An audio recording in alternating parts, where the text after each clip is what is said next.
నమస్తే. Welcome to our channel. Senior journalist Damu Balaji garu ఉన్నారు. వారితో మాట్లాడదాం. సార్ నమస్తే సార్. నమస్తే. సార్ నిన్న రిలీజ్ అయిన గేమ్ చేంజర్ మూవీ ఓవరాల్ గా చూసుకుంటే కనుక యావరేజ్ నుండి ఫ్లాప్ అనే టాకే వినిపిస్తుంది సార్. అసలు ఫ్లాప్ అవడానికి కారణాలు ఏంటి? అంటే నార్మల్ గా ఇప్పుడు శంకర్ కూడా మంచి దర్శకుడే కదా, ఎప్పటి నుంచో ఉన్నాడు, మంచి సినిమాలు తీశాడు. అతను డైరెక్షన్ అంటే అందరికి ఇంట్రెస్ట్ ఉంటుంది, చాలా మంది ఆయన ఫ్యాన్స్ ఉంటారు. అలాగే రామ్ చరణ్ కూడా స్టోరీ ఎన్నిక చాలా బాగా చేసుకుంటాడు, అంటే స్టోరీస్ చాలా మంచివే ఎన్నుకుంటాడు అనే ఇది కూడా ఉంది కదా సార్. సో కానీ ఈ మూవీ చూస్తే కనుక ఫ్లాప్ అనే టాక్ వచ్చింది. అసలు ఓవరాల్ గా ఫ్లాప్ అవడానికి కారణాలు ఏంటి సార్? అంటే మనం ఫ్లాప్ అని ఎప్పుడు డిక్లేర్ చేస్తామంటే, ఒకటి జనాలకి నచ్చలేదు అనే అంశము, రెండు కలెక్షన్స్. చాలాసార్లు జనాలకి నచ్చని సినిమాకి కూడా కలెక్షన్స్ వచ్చిన సందర్భాలు చాలా ఉన్నాయి. అనేక ఎగ్జాంపుల్స్ ఉన్నాయి. అంటే ఎవరు చూసినా అది బాగాలేదంటారు. ఫర్ ఎగ్జాంపుల్ కల్కి ఎవరు చూసినా బాగాలేదన్న ఇదే అభిప్రాయం వచ్చింది, కానీ దాని కలెక్షన్లు 1000 కోట్లు దాటాయి. అలాగా చాలా సినిమాలు చెప్పుకోవచ్చు మనం. అయితే ఈ సినిమాకి సంబంధించి కలెక్షన్లలోనూ తేడాలు కనబడతాయి. నేను హిందుస్థాన్ టైమ్స్, కొంతమంది ట్రేడ్ పండితులు వాళ్ళని బట్టి చూస్తేమో ఫస్ట్ డే కలెక్షన్ 47 కోట్లు, 13 లక్షలు, 47 కోట్ల 13 లక్షలు అని చెప్పారు. కానీ మేకర్స్ ఏమో ఇందాక అఫీషియల్గా 186 కోట్లు, 186 క్రోర్స్ అనేది వాళ్ళు అనౌన్స్ చేశారు. దాని కింద కామెంట్లు కూడా నెగిటివ్గానే ఉంటున్నాయి, ఎక్కడి నుంచి వచ్చారా ఇంత కలెక్షన్లు అని. ఎందుకంటే ఎవరు పోయినా థియేటర్లలో ఫేస్బుక్లో పోస్టులు కానీ ఎక్స్లో పోస్టులు కానీ చూస్తుంటే, నేను థియేటర్కి వెళ్ళాను, 70% నిండింది, 60% నిండింది అని చెప్తున్నారు. హిందుస్థాన్ టైమ్స్ కూడా ఓవరాల్గా నిన్న మార్నింగ్ ఏమో 55% ఆక్యుపెన్సీ రేట్ ఉంది, మ్యాటినీకేమో 39% ఆక్యుపెన్సీ రేట్ ఉంది, నైట్ షోలకేమో 50% ఆక్యుపెన్సీ రేట్ ఉందని చెప్పారు. అంటే ఓవరాల్గా చూస్తే 50% కూడా లేదు, 45 to 50% మధ్యలోనే ఆక్యుపెన్సీ రేట్ ఉంది. అంత ఆక్యుపెన్సీ రేట్ ఉన్నప్పుడు 186 కోట్ల కలెక్షన్ అనేది సాధ్యం కాదు.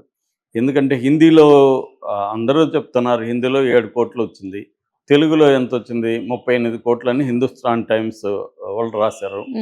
సో మరి ఎవరిది నిజం అనేది తెలియదు. మేకర్స్ అయితే 186 కోట్లు అన్నారు. 186 కోట్లు లెక్కేసుకున్నా కూడా సరిపోదు. ఎందుకంటే 450 కోట్ల గ్రాస్ రావాలి దీనికి అప్పుడే. ఎందుకంటే 220 కోట్లు థియేటర్ బిజినెస్ జరిగింది. ఆ డబ్బులు రికవరీ కావాలంటే 450 కోట్ల గ్రాసు, 225 కోట్ల షేరు రావాలి. అది వస్తుందా అనేది ఈరోజు తెలిసిపోతుంది. ఈరోజు సాటర్డే సండే కదా, ఈరోజు రేపు. కానీ రేపు మళ్ళీ డాకు వస్తుంది. డాకుకి దీనికి పోటీ వస్తుంది. థియేటర్లు కూడా ఎలా ఉంటుందంటే, ఇవాళ థియేటర్లు పరిస్థితి ఎలా ఉంటుందంటే, వాళ్ళకి కానీ ఫుల్ కాకపోతే వాళ్ళు వేరే సినిమాకి ఇచ్చేస్తారు. ఎందుకంటే వాళ్ళకి రెంట్లు, పవర్ బిల్లులు, మెయింటెనెన్స్ వ్యవహారం అంతా రావాలి కదా. అది రావట్లేదు అనుకో, వేరే థియేటర్ వేరే సినిమాకి ఇచ్చేస్తారు. సో అందువల్ల ఈరోజు మాత్రమే దీన్ని తెలిసిపోతుంది. ఈరోజు కానీ సరిగా లేవంటే రేపటికి కొన్ని థియేటర్లు ఖాళీ అయిపోతాయి. రేపు డాకు మహారాజ్ ఇస్తారు. కాకపోతే ఏంటంటే డాకు మహారాజు తమిళ్ అండ్ హిందీలో రిలీజ్ కావట్లేదు. ఆ రకంగా దీనికి కొద్దిగా బెనిఫిట్ ఉండొచ్చు. కానీ ఓవరాల్గా ఎందుకంటే ఇది తెలుగు వెర్షనే ఎక్కువ కలెక్ట్ చేయాలి, వేరే వెర్షన్లలో పెద్దగా లేదు. ఎందుకంటే తమిళనాడులో 2 కోట్లని హిందుస్థాన్ టైమ్స్ రాశారు నేను వచ్చిన కలెక్షన్లో, హిందీలో 7 కోట్లు. సో అది ఈ రోజుని బట్టి మనం రేపు కరెక్ట్గా అంచనా వేయచ్చు ఈ సినిమా పరిస్థితి. తమిళ్లో 2 కోట్లు. సో అందువల్ల రేపటికి కానీ మనకి ఒక క్లారిటీ అయితే రాదు, ఈ రోజు కలెక్షన్లు బట్టి తెలిసిపోతుంది. సో ఇప్పుడు ఏంటంటే సినిమా అంటే ఫ్లాపా కాదా అని పక్కన పెడితే, ఎక్కువ మందికి నచ్చలేదు, అది అయితే వాస్తవం. ఈ నచ్చకపోవడానికి అంటే సినిమా కారణం ఏంటంటే, సినిమా బాగాలేదు. సినిమా బాగలేకపోవడానికి కారణం ఏంటి అనేది మనం చూస్తే, ప్రధానంగా ఏంటంటే స్క్రీన్ ప్లేనే కారణం అండి, రైటింగే కారణం, స్క్రిప్టే కారణం. శంకర్కి 2008 వరకు, అంటే లాస్ట్లో రోబో అనమాట, 2010లో రిలీజ్ అయింది. కానీ దానికి కూడా సుజాత అనే రైటర్ పనిచేశాడు. సుజాత అనే రైటరు, ఆయన అసలు పేరు రంగరాజన్, ఆయన వాళ్ళ భార్య పేరుతో పెన్ నేమ్గా సుజాత అని పెట్టుకొని దాదాపు 100 నవల్సు, 250 కథలు, సైన్స్ మీద పుస్తకాలు సైన్స్ని అందరికి పరిచయం చేస్తూ ఇలాగా ఆయన రాశాడు. ఇంకా నాటకాలు అవన్నీ రాశాడు. సినిమాలకు వచ్చే కాడికి ఇటు మణిరత్నంకి శంకర్కి ప్రధానంగా ఆయనే రైటర్గా పనిచేశాడు. మణిరత్నంది రోజా సినిమా కానీ, తిరుడ కానీ, దొంగ తెలుగులో, కన్నత్తిల్ మొత్తం పెట్టాలంటే అమృత కానీ, తర్వాత యువ కానీ, దిల్సే కానీ, ఈ సినిమాలకన్నిటికీ సుజాత అని రైటరు. అలాగే శంకర్ సినిమాలకి ఫస్ట్ వచ్చిన 96లో వచ్చిన ఇండియన్ కానీ, నేనొక్కడనే కానీ, తర్వాత బాయ్స్, అన్ని అంటే అపరిచితుడు, శివాజీ, రోబో వరకు శంకర్ సినిమాలకి అన్నిటికి కూడా, హిట్ సినిమాలకి అన్నిటికి కూడా ఆయనే రైటర్. సో ఆయనకి ఏంటంటే స్క్రీన్ ప్లే మీద చాలా పట్టుంటుంది అనమాట. ఆయన బుక్ కూడా రాశాడు, స్క్రీన్ ప్లే ఎలుదువుదు ఎపిడి అని. అంటే స్క్రీన్ ప్లే రాయడం ఎలా అని ఒక పుస్తకం నేను దాంట్లో కొన్ని చాప్టర్లు కూడా తెలుగులో ట్రాన్స్లేట్ చేశాను, 4 చాప్టర్లు తమిళ నుంచి. సో ఆయన దానికి ముందు మాట కూడా మణిరత్నం రాశాడు చాలా పొగుడుతూ. సో అందువల్ల ఆయనకి స్క్రీన్ ప్లే ఎలా రాయాలి, ఒక విషయాన్ని ఎలా తీసుకెళ్ళాలి, ఇవన్నీ మంచి పట్టుందన్నమాట. అందుకనే ఆ రైటరు మిస్ అయినాక శంకర్కి పట్టుపోయింది.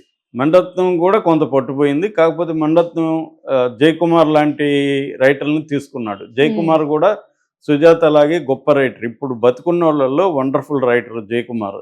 ఆయన రీసెంట్గా ఆయన పుస్తకం నెమ్మి నీలం అని కూడా తెలుగులో కూడా వచ్చిందనమాట, ఆయన కథల పుస్తకం.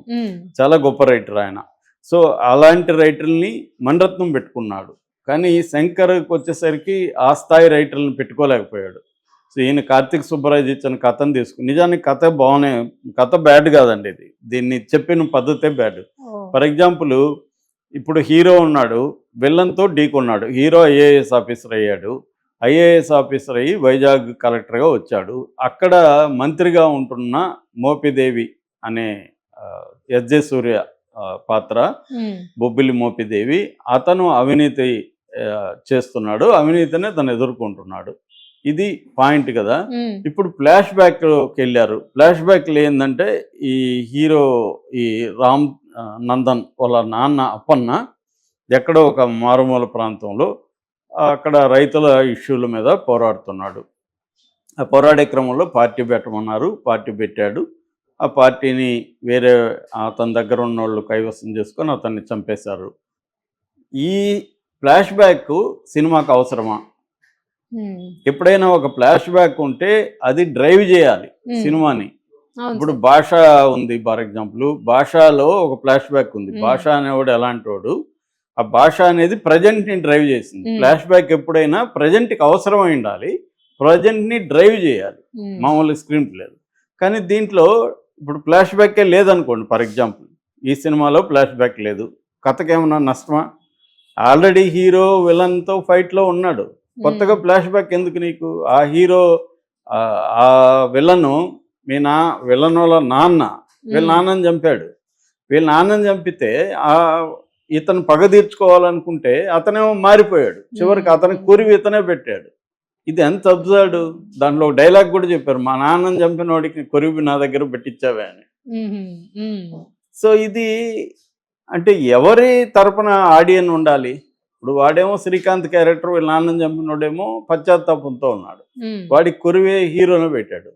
వాడి మీద ఇంకా ఆడియన్స్కి కోపం లేదు, ఎందుకంటే హీరోకి లేనప్పుడు ఆడియన్స్కి ఉండదు కోపం, లేదు. ఇప్పుడు ఎందుకు అసలు ఫ్లాష్ బ్యాక్ ఎందుకు ఈ సినిమాకి అవసరమా ఉందా? సో ఇది బేసిక్ సినిమా స్క్రీన్ ప్లే మీద అండర్స్టాండింగ్ ఉన్నవాళ్ళు ఎవరైనా చెప్తారు. ఎందుకంటే నేను చాలా స్క్రీన్ ప్లే పుస్తకాలు చదివాను హాలీవుడ్లో. నేను కిల్లింగ్ వీరప్పన్కి స్క్రీన్ ప్లే రాశాను. సో నాకు స్క్రీన్ ప్లే మీద అండర్స్టాండింగ్ ఉంది. అంటే ఎప్పుడైనా ఒక ఫ్లాష్ బ్యాక్ చెప్తున్నాం అంటే దానికి అవసరం ఉండాలి, కథకి దాన్ని డ్రైవ్ చేయాలి, కొత్తగా మార్పు రావాలి. అదేమీ లేదు ఇక్కడ. ఆల్రెడీ తను మోపిదేవితో ఫైట్లో ఉన్నాడు, నువ్వు అలాగే ఉండు, ఫైట్ చెయ్యి, మోపిదేవిని ఎదుర్కో, మోపిదేవి నీకు ఏవో అడ్డంకులు చేస్తాడు, చెయ్యి. అదేమన్నా ఉందా? ఏమి లేదు. పోనీ ఫ్లాష్ బ్యాక్ను ఉపయోగించుకొని విలన్ ఏమన్నా కొత్త హర్డల్స్ ఇతను క్రియేట్ చేశాడా? లేదు. పోనీ ఇతను ఫ్లాష్ బ్యాక్ తెలియడం వల్ల ఏమన్నా మార్పు వచ్చిందా? ఏమీ లేదు. సో వీళ్ళ నాన్నని చంపినాడేమో మంచోడైపోయాడు, వాడు చచ్చిపోయాడు. వాడి కొడుకు కదా విలను, వాడి కొడుక్కి ఫ్లాష్ బ్యాక్ సంబంధం లేదు. నిజానికి వాడి కొడుకు అది కూడా ఒక ట్విస్ట్ ఉంది, నేను అన్ని రివీల్ చేయకూడదు కాబట్టి చేయలేను. సో ఇలాగా దీనికి మేజర్ ప్రాబ్లం ఏంటంటే ఫ్లాష్ బ్యాక్ అవసరమే లేదు కథకి ఫ్లాష్ బ్యాక్ను పెట్టారు. ఫ్లాష్ బ్యాక్ నిజానికి బాగానే ఉంది, అంటే ఓల్డ్ ఫీల్ ఉంది, కానీ ఇతనికి కొంత నెత్తి పెట్టడం అది రియలిస్టిక్గానే తీసుకున్నారు. అంటే తనకు ఒక హ్యాండిక్యాప్ ఉండడం వల్ల తను ఇంకొకరి సహాయం తీసుకుంటాడు పార్టీని నడపడానికి. ఆ సహాయం తీసుకున్నాడే తనకి ద్రోహం చేస్తాడు అనే పాయింట్ బాగుంది, కానీ దానికి లింక్ పెట్టి ఇక్కడ దాని చేయడంలో ప్రజెంట్కి కలపడంలో ఫెయిల్ అయిపోయాడు శంకర్. ఇది మేజర్ అండి. అందుకనే సుజాత లాంటి రైటర్ ఉంటే ఇవన్నీ చెప్పేవాడు సుజాత, అరే బాయ్ నువ్వు ఫ్లాష్ బ్యాక్ కలపాలా. దీని మీద వీళ్ళు ఖర్చు పెట్టకుండా స్క్రిప్ట్ మీద పెట్టారు. మామూలుగా దిల్ రాజు గురించి ఒక మాట చెప్తుంటారు, దిల్ రాజు స్క్రిప్ట్ కోసం 20-30 లక్షలు ఖర్చు పెడతాడు ఎప్పుడు చిన్న సినిమాలకు కూడా అనేది. ఎందుకంటే దిల్ రాజుకి తెలుసు స్క్రిప్ట్ గురించి, అందుకనే ఆయన సక్సెస్ రేట్ చాలా ఎక్కువ ఉంటుంది దిల్ రాజు. కానీ మేబీ శంకర్ని ఎదిరించలేక దిల్ రాజు కూడా సరెండర్ అయిపోయినాడా. మామూలుగా దిల్ రాజుకున్న గొప్ప ఇదేంటంటే ఇండస్ట్రీలో ఒకటి ఏదైనా బ్లాక్ రాకపోతే బాగొచ్చే వరకు వదలడని, స్క్రిప్ట్ మీదనే ఎక్కువ కూర్చుంటాడని, దాని మీద ఎక్కువ ఖర్చు పెట్టడానికి కూడా రెడీ అని చెప్తారు మామూలుగా. కానీ మేబీ దీంట్లో దిల్ రాజుకు కూడా కంట్రోల్ లేకపోయి ఉండొచ్చు, దిల్ రాజుకు ముందే కూడా ఐడియా ఉండొచ్చు. ఎందుకంటే ఇది ఎవరికి బేసిక్ స్క్రీన్ ప్లే స్ట్రక్చర్ తెలిసిన వాళ్ళందరూ కూడా ఎవరైనా కూడా స్క్రిప్ట్ చదివితే తెలిసిపోతుంది, లోపాలు క్లియర్గా ఉన్నాయి. ఇది బేసిక్ తప్పండి. తర్వాత ఎమోషన్స్ లేవు. ఎప్పుడైనా ఆడియన్స్ ఎమోషనల్గా కనెక్ట్ అవ్వాలి. ఇప్పుడు పుష్ప 2 ఉంది, ఆ క్యారెక్టర్ స్మగ్లరా గిగ్లరా అనేది పక్కన పెడితే అతనితో ఆడియన్స్ కనెక్ట్ అయ్యారు. ముఖ్యంగా మాస్ ఆడియన్స్. ఒక మామూలు కూలిగా ఉన్న అతను తన ఐడెంటిటీ కోల్పోయాడు, తన ఐడెంటిటీ కోల్పోయి తన ఐడెంటిటీ కోసం ఫైట్ చేస్తున్నాడు.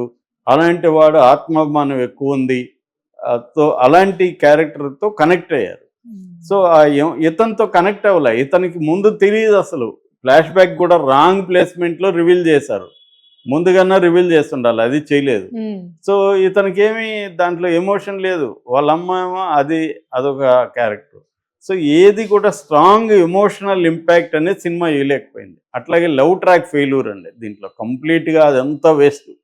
ఇంకొక 40 నిమిషాలు ఎత్తేసున్న సినిమాలో 2 గంటల సినిమా తీసుంటే సరిపోయేది. ఆ లవ్ ట్రాక్ అదొక అనవసరమైన, అతను ఐపీఎస్ నుంచి మళ్ళీ ఐఏఎస్కి రావడం, అదంతా వేస్ట్ అండి. దానివల్ల ఏ రకంగా ఇది లేదు. సో రెండో ప్రాబ్లం లవ్ ట్రాక్, హీరోయిన్తో కనెక్షన్ లేకపోవడం. ఎప్పుడైతే కనెక్షన్ ఉండదో వాళ్ళిద్దరు రొమాన్స్ని కూడా మనం ఎంజాయ్ చేయలేం. మనం కనెక్ట్ అవుతేనే ఎంజాయ్ చేస్తాం, అది ఎంజాయ్ చేయలేం. మూడో పాయింట్ ఏంటంటే ఎంటర్టైన్మెంట్ మిస్ కాకూడదండి సినిమాల్లో. ఎంటర్టైన్మెంట్ చాలా ఇంపార్టెంట్. ఇవాళ ఆడియన్స్ని ఎంటర్టైన్ చేయడం చాలా ఇంపార్టెంట్. నువ్వేమన్నా చేయగానే ఆడియన్స్ని ఎంటర్టైన్ చేయాలి.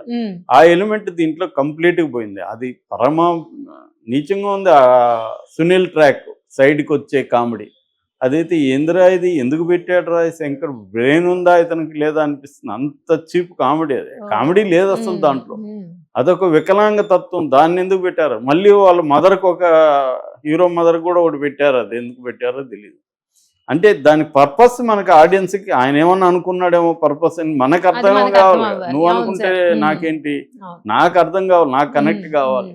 అంటే ఇక్కడ పుష్ప 2కి వచ్చేసప్పుడు ఇది ఎందుకు పెట్టాడంటే అతనికి ఒక అంటే హీరోకి కొన్ని మైనస్లు ఉన్నా కూడా అతను ఎట్లా ఫైట్ చేశాడు, పెద్ద వ్యవస్థలతో ఎలా ఫైట్ చేసి ఆ వ్యవస్థల్ని తన గుప్పిట్లోకి ఎలా తెచ్చుకోగలిగాడు అనే దానికి అక్కడ ఉంది. అట్లాగే రంగస్థలంలో కూడా అతనికి చెవుడు ఉండడం అనేది హీరోకి ఒక మైనస్ ఉన్నా దాన్ని అధిగమించి ఆ ఫైట్లలో చాలా చోట్ల అతనికి అలా పెట్టగలగాలి, కనెక్ట్ చేయాలి. అదేమీ లేదండి ఈ సినిమాలో. అంటే బేసిక్ శంకర్ అయినా ఈ సినిమా తీసింది. శంకర్కి ఇవన్నీ తెలియవని నేను చెప్పట్లేదు, శంకర్ బ్రహ్మాండంగా తెలిసిన ఆయనకి. అంటే ఒక్కొక్కసారి ఫామ్ పోతుంది అంటారు ప్లేయర్స్కి. సచిన్ లాంటి వాళ్ళే ఇంత చీప్, ఇంత పనికిమాలిన గేమ్ ఆడాడని గల్లీలో క్రికెట్ ఆడేవాళ్ళు కూడా అనుకుంటారు. సో ఎప్పుడైతే గ్రిప్ పోతుందో, ఆ గ్రిప్ పోయినాక వాళ్ళకి మొత్తం కన్ఫ్యూజన్లో పడిపోతారు. అటువంటి కన్ఫ్యూజన్లో శంకర్ పడిపోయి తీసిన సినిమా ఇది. సో ఇటు flash back episode wrong, emotional connection లేదు, పాటలు కానీ లేకపోతే రొమాన్స్ కానీ హీరోయిన్ ట్రాక్ కానీ కనెక్ట్ అవ్వలేదు, ఎంటర్టైన్మెంట్ లేదండి. ఇది బేసిక్గా. అట్లాగే విలన్ కూడా ఆ ఎస్జే సూర్య రొటీన్ కామిక్ విలన్ టైపు నేనే ఇప్పటికే 10 సినిమాల్లో చూసుంటా సేమ్ రోల్, అదే ఉంది దీంట్లో, అంతకంటే ఎక్కువ లేదు. ఈ మధ్య వచ్చిన సరిపోదా శనివారం కూడా సేమ్ క్యారెక్టర్ ఇది. సో అది కూడా రొటీన్గా ఉంది అనమాట. సో ఇలాగా ఒక స్ట్రాంగ్ పవర్ఫుల్ విలన్గా లేకపోవడం, నేను ఇందాక చెప్పిన కారణాలు ఇవన్నీ కలిపి సినిమా మనకు నచ్చకుండా ఉంది. నిజానికి పెర్ఫార్మెన్స్లు రామ్ చరణ్ చాలా బాగా చేశాడు.